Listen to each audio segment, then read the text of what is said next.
is Jakub Styliński and I'm a game designer.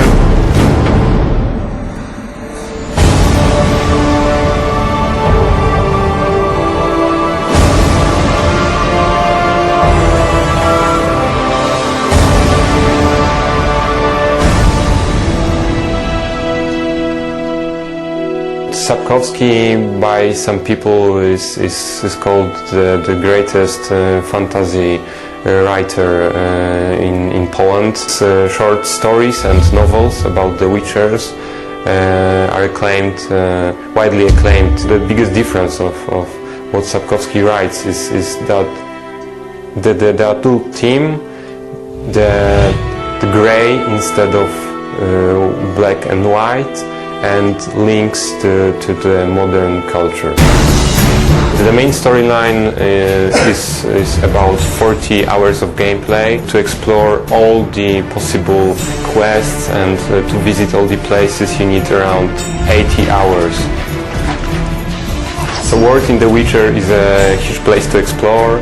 It's a lively place. There are lots of different things going on in the cities. You have dynamic weather changes. So during the whole game you can make lots of choices in the quests that impact the game later on. Witcher world differs from other RPGs. In this world there is no black and white like in real life. Most decisions you make are just a lesser evil. You can feel that the decisions you make are very realistic and the consequences are very realistic.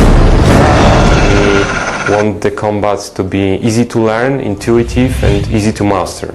I actually prefer designing combat for the console because of the controllers. It's very easy to create an intuitive system. Geralt is the most badass and most powerful of all the Witchers. The Witchers are monster hunters. They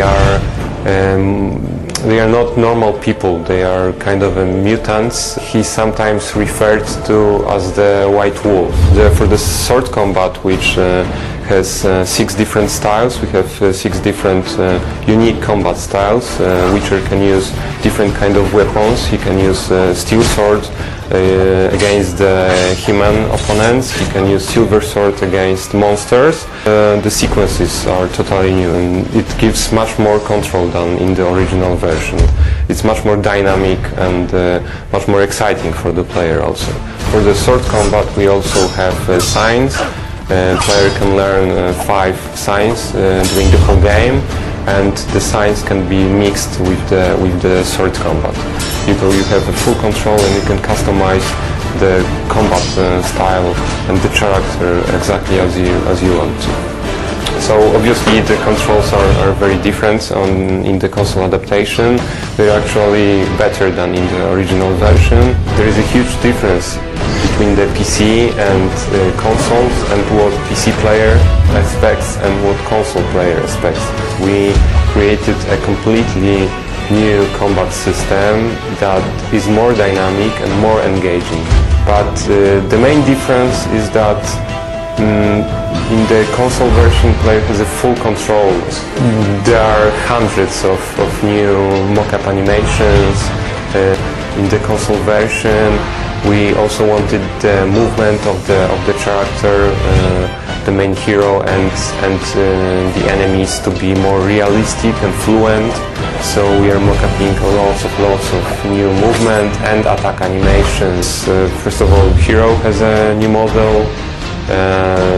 More polygons and looks much better than the PC version one. Also, there are some new models for the characters taking part in the storyline and some of the monsters. The console version will look much better. The console version has a new engine with dynamic lighting, dynamic shadow, normal mapping. There is also new vegetation. In the console adaptation, enemy behavior will change a lot. There are new behaviors, new actions that can be performed by the enemies. The enemies will move much more dynamically. We changed the combat system, we made it more dynamic, we gave players more options in the combat, and we also want the enemies to catch up, to be much more dynamic, aggressive and lively than in the original version. We will have full support for the achievement and trophy system and for the 6-axis on the PS3.